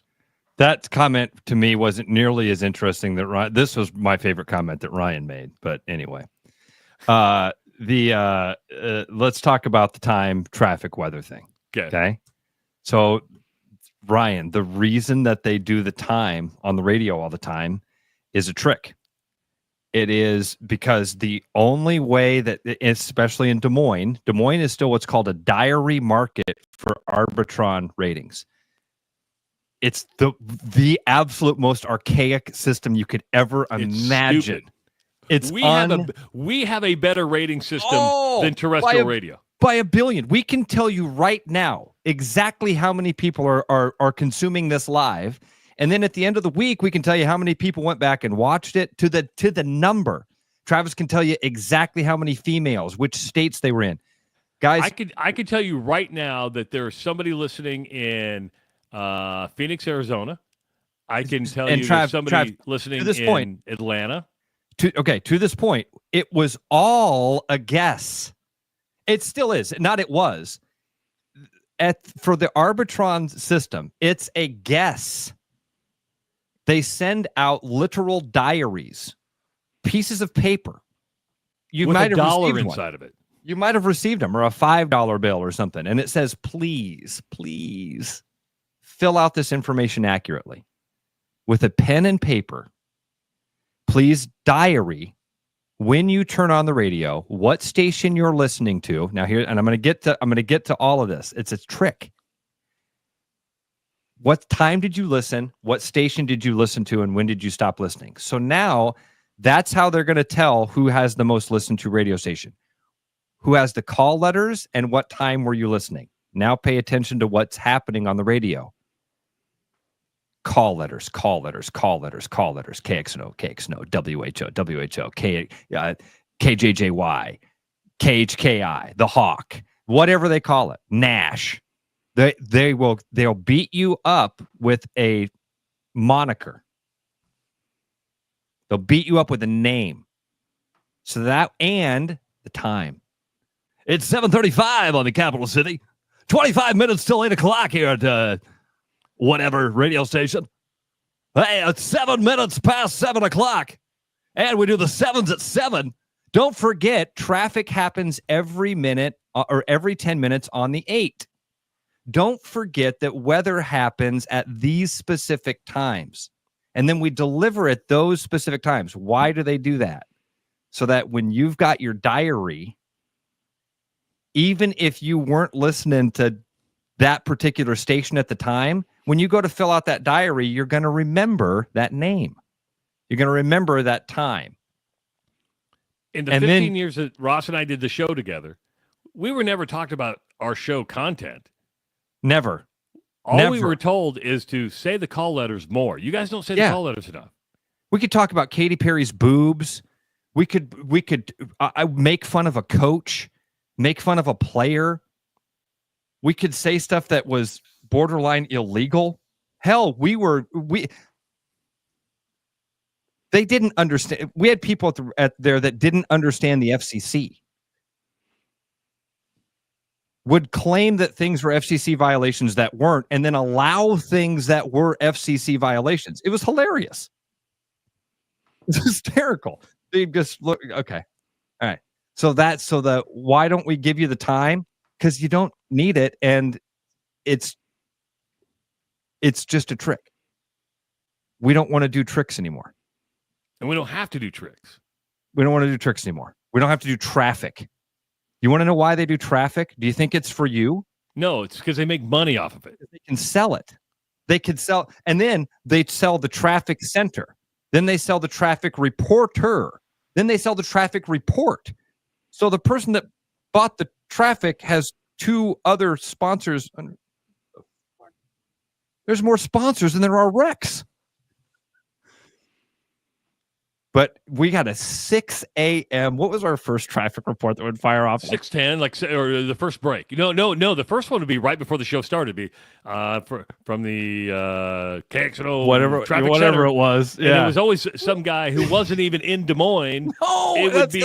They were like in Michigan. When you listen to the KXNO traffic reports or even the sports reports, he was in Chicago. They're in Chicago. Yeah, because again, corporate media, they had fired everybody in Des Moines because traffic is just read off the internet, and you don't actually have to know the streets.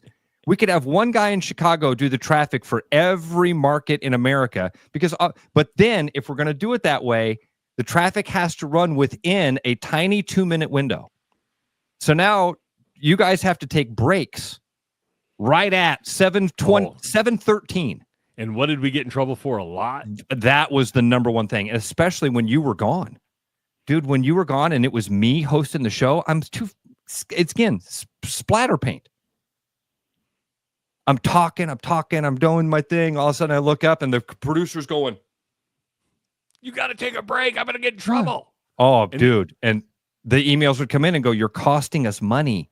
Quit doing good radio. Take a break." forget, time Forget your spent listening content. forget your time spent listening. Yeah. Yeah, but nobody's turning the channel. Right. That's why Ross and I So you actually had proposed one time. Kirk Ferentz. So you had Kirk Ferentz on the air. You're supposed to shut up and let that traffic report air that says nothing is happening, so we can get those 3 sponsors on. Do your job. If you heard Brent Bloom, who was on with us last week, we did a 25-minute interview. He goes, "This is fun because you don't have to take a break." Right. So that we can remind people what time it is. Now we take breaks at the bottom of the hour and the top of the hour. But if we're going long, we have the flexibility to go, screw it, we'll keep talking. And honestly, we take breaks at the bottom and top for 2 reasons. Number one, my kids, because I have to get the kids up every morning, most mornings, and get them going. And number 2, my bladder. And we do got to pay bills. it helps us make this worth our time and while and all that, and have fun. Yeah, but don't be fooled by that crap. So Ryan. There's the whole story behind why they tell you the time on the radio. It's a trick. Now, Ryan, take that off real quick. Okay, sorry. He goes, "I'm sorry, chat. I didn't mean to start this rabbit hole." No, I'm actually glad you did, because I hope it helps you understand that you're being brainwashed in many different ways when you listen to regular radio. This is why we wanted to do something different. So thanks, Ryan. And Ryan, I'm sorry that I went down that entire thing for everybody, but when you asked that, I was like, oh, we're talking. Let's be honest. When you listen to a traffic report in the morning, and usually 9 times out of 10 days, it's the same traffic report. And then one day they'll go, instead of a 10-minute drive to downtown, it's 11 minutes. You go, oh my God, what's that extra minute? What's that extra minute? What happened? It slowed us down 60 seconds. Expect a speed limit trip from Ankeny all the way into downtown Des Moines. And if you're coming from Adel, it should be about a 15-minute drive on the speed limit trip. Expect no delays. Thanks. It's 6:10 a.m. I knew that Adel to downtown Des Moines was going to be pretty easy. And I had a feeling that Ankeny was moving right along. This report brought to you by... And do you call things mix masters? I'm like... I do. You? I still, yeah. I just call them interchanges. I've never... Mix masters to me were like Chicago, Los Angeles, Dallas. But it always is funny then also when they throw in something that they think is the local, Yeah. If you're coming in on Highway 43, make sure that... Fuck is Highway 43? I'm like Googling. Oh. Where is that? Oh, he means 8th Street. Oh. Why didn't you say 8th Street? Oh, because he's not from here. He's never been to Iowa.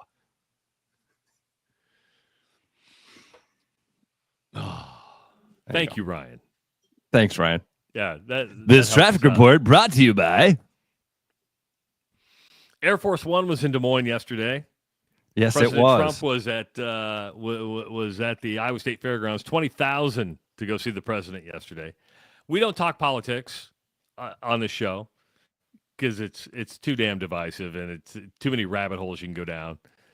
But I got to bring this up because he made an announcement last night that he wants, because after today, we're going to start the 250th birthday celebration of USA.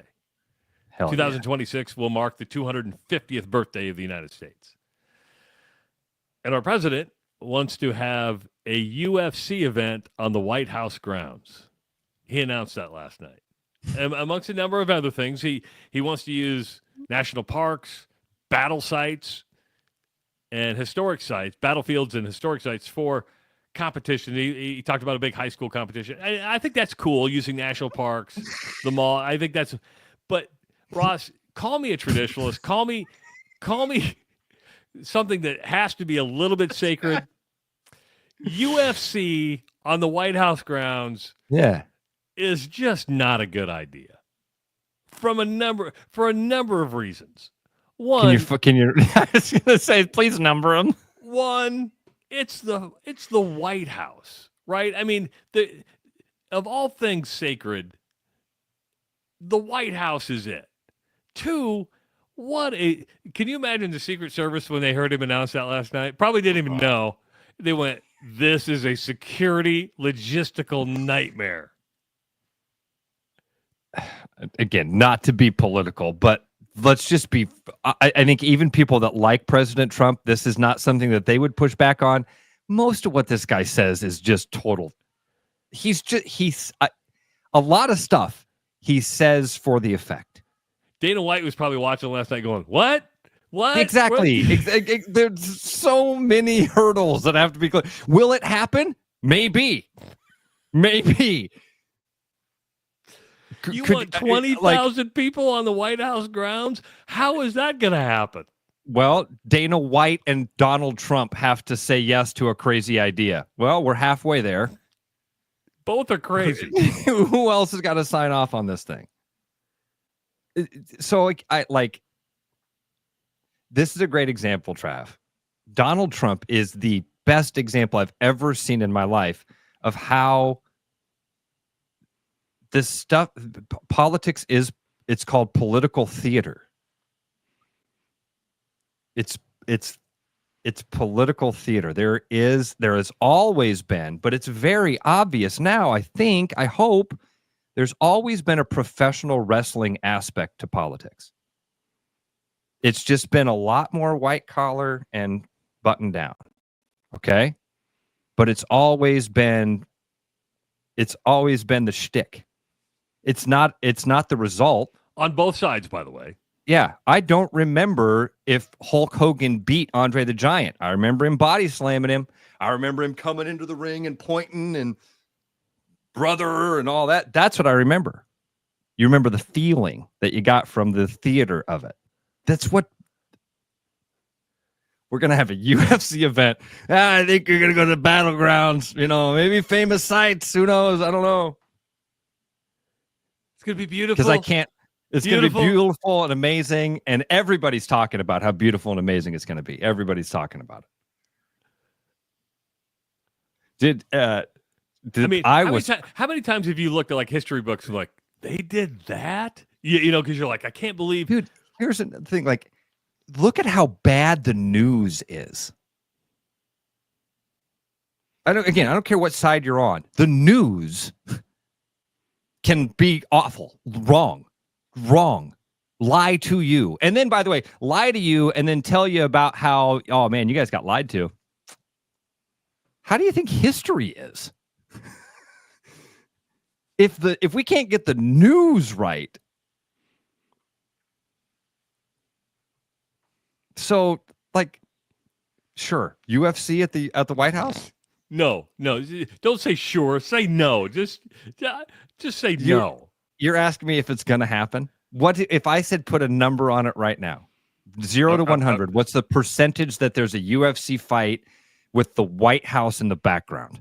90.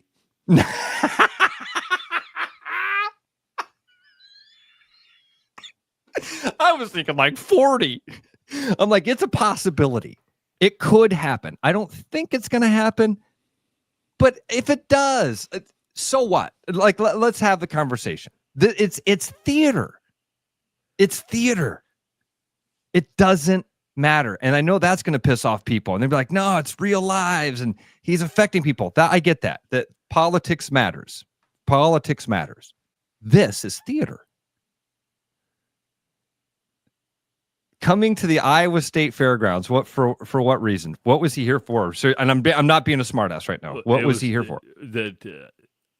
I think it was just a small political rally, but wasn't he for the 4th of July and to kick off the 250th year?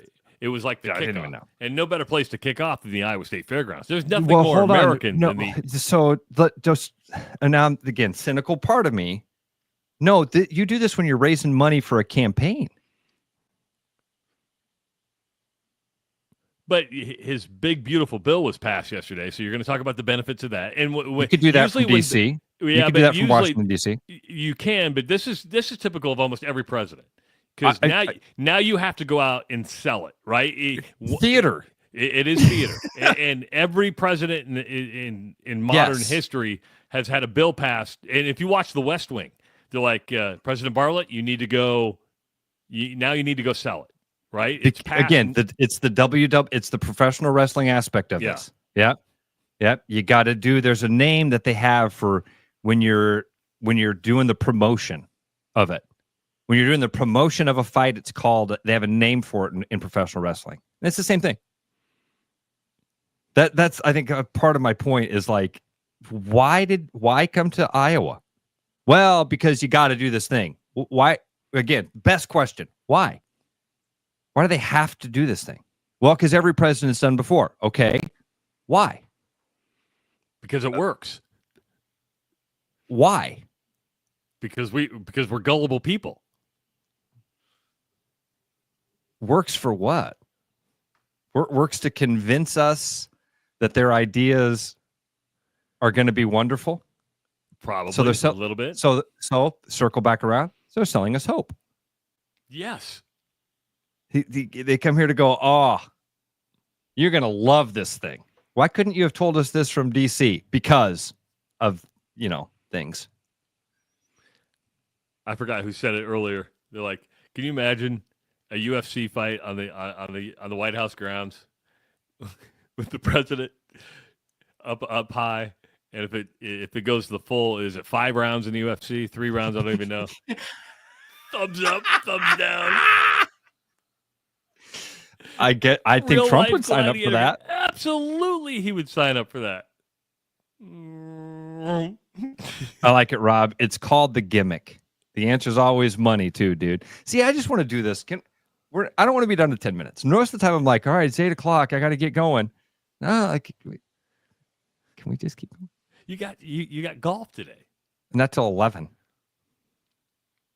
Yeah, it's and true. I'm wired now. I was hoping I'd get some sleep. At 5 o'clock, I was like, man, when the show's over at 8, I'm going back to sleep. Now here I am, a pot of coffee and a 26 grams of core power protein coursing through my blood. Yeah, but you're a weak stick. In the Justice household, we drink 42 grams of protein. It's not my fault you can't handle the protein that we can handle in the Justice household. Don't give me those evil eyes. Don't you eyeball me. Wipe that face off your head. Don't you eyeball me. That's a Parker Posey line. That's a Parker Posey line from Dazed and Confused. Wipe that face off your head. Parker Posey, yes? No? Oh, yeah. Yeah, okay. You're talking about is she funny? You're talking about is she funny, right? Yeah, that's what I'm talking about. That's what you meant by that? Yeah. Have you watched the latest show that she was in with Walter Goggins and what's that called? It's on HBO. I forget what it's called. I like Walter Goggins. I love Parker Posey. Everything she's been in, I've been a fan of. Big fan of her. It is July 4th, Ross, and this might be the longest we've ever gone without talking about this, but we got to get to it before we end today. Nathan's hot dog eating contest. Joey Chestnut back. Joey Chestnut was banned last year from Nathan's hot dog eating contest. He was? Yeah, because he took on a sponsorship with Impossible Foods, which was a competitor of Nathan's. Nathan says, you can't sit here. Can't sit here. So they banned him. And you know what they realized? Oh, he's the show. You need Caitlin Clark at the Nathan's hot dog eating contest. They looked around and went, wait a minute. Wait. Where'd everybody go? Taylor, Joey Chestnut's bad for the sport. And the fact that you just called it a sport worries me. But I have a feeling you're being a little facetious. Yeah, of course. Oh, my goodness. Are you doing fireworks tonight? Did you get to the fireworks farm? Did you do any of that stuff? Man. I was trying to get down there yesterday. I got too busy. I had a weird day in real estate yesterday, man. Splatter paint. Dude, here's what happened. Do we have time? I'll tell you. Yeah, we got it. Yeah, we got time. Went to go. I'm working with a couple of investors trying to help them with properties. One of my folks wants to buy a condo, townhome. So go downtown to where there's 3 properties listed in one building. Okay. Get down there. There's the same. There's differences. Okay. Very different properties, but there's no lock boxes. like the blue little lock boxes that we Yeah. as realtors use to get access keys and access properties. So I called the listing, the first listing I had set up. I called the guy and I'm like, hey man, did you have a lockbox down here? He's like, yeah. So I think somebody stole his lockbox. It was downtown. So my guess is maybe that somebody who was just walking around, you know, an unhoused person that's dealing with a mental. Are they that easy to get off? Oh, dude. Well, most of us just leave them, set them on the ground. Oh. Because I mean, it's a little tiny safe. You can't get into the thing. You Yeah. can't even hacksaw it. You know what I mean?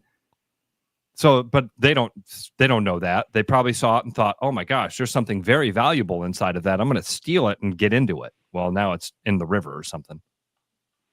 So anyway, I spent most of my morning yesterday morning trying to track down keys to townhomes. So you're like, man, this is more work than it needs to be. This is why you make the big bucks. Yeah, right. Well, those are the days when you're like, oh, geez.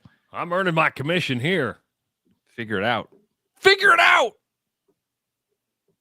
What do you got going on today? You guys hanging out down there? You got any fun plans? No, we, it was another day of driving. We hope to be on the road by about 9, heading to New Orleans today. So we'll be in New Orleans today, tomorrow, head back to Water Valley on Sunday, recharge here, do the show Monday morning. You'll be in Canada.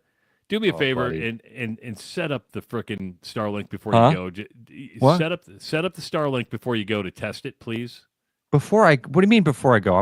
Why would I do it before I go again? So you know how to do it. I know how to do it. I told Anjanette, I said, it'll be 5 o'clock on Monday morning. I don't know what's going on. Yes. It's not. Your expectations will be met. Monday morning, you will receive a phone call, panicked, freaking out. And I'll be like, international. I can't help you, man. Yeah. I don't even have power. What are we doing? What time is it? Don't forget the extension cord. And don't forget the Starlink. I know I'm putting a lot on your plate. Will you send me a text with this? Yes, I probably will. This is where my planning comes in. This is why I freaked out yesterday. I couldn't find my computer. I'm like, oh my God, this is not like me. How did I forget my computer? And it was buried in the car. My wife's scowling at me right now. She doesn't have a happy face on right now. Oh no, what's wrong? I think because I brought up the single wide. I mean tiny. Oh no, they're great. Yeah, I need you to tell her that. I figured that the one that would be mad at you about that would be Abigail. No, I think Will has her is in the bedroom right now going, they are not moving to our land. I don't know how to tell them no. You have to go out there and tell them no. You might be right about that.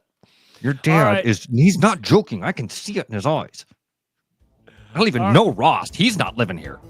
All right, everybody. Happy birthday, America. 4th of July. Have fun. Be safe, most of all. Ross, have fun golfing today. Oh, buddy, I will talk to you on Monday from the happiest place in the world, buddy. I cannot wait to share this with everybody. I can't wait to turn on this camera and show everybody my favorite place in the world.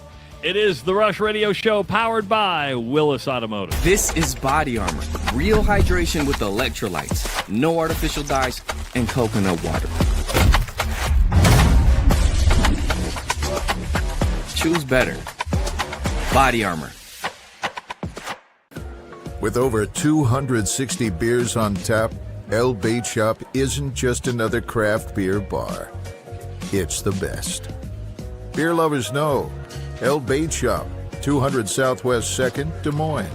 There's a new spin on casual dining near Drake University. Lucky Horse Beer and Burgers. Craveable faves, flatbreads, delicious burgers, frozen cocktails, and a crazy cool vibe. Get to Lucky Horse Beer and Burgers today. Are you thinking about buying a home this year? Start by getting pre-approved with Gary Presnall at Northwest Bank in Des Moines to see how much you can qualify for and what loan programs meet your needs. Gary can get you pre-approved in 30 minutes or less with a pre-approval letter to you. Gary offers first-time home buyers programs, VA loans along with FHA, IFA, and conventional loans. Call Gary at 515-975-6767 or find his profile at nw.bank. Member FDIC, equal housing lender. Summer's here, and that can mean extra miles on your car. For the road trip, summer activities, and more, your Volvo will endure extra strain. Stop in now and get a vehicle inspection to make sure your Volvo is in the best shape possible. We'll even throw in $25 off an oil change. Give us a call or head online to willisvolvocars.com to get scheduled today. Bread is made from scratch, freshly baked with locally sourced ingredients and love. At Big Sky Bakery, we take great pride in our delicious products. We know you'll enjoy them almost as much as we enjoy baking them. Find us at the downtown Des Moines Farmers Market every Saturday. Back to the Rush. Strong opinions, weak filters, and just enough sense to stay on the air. It's the Rush Radio Show, powered by Willis Automotive.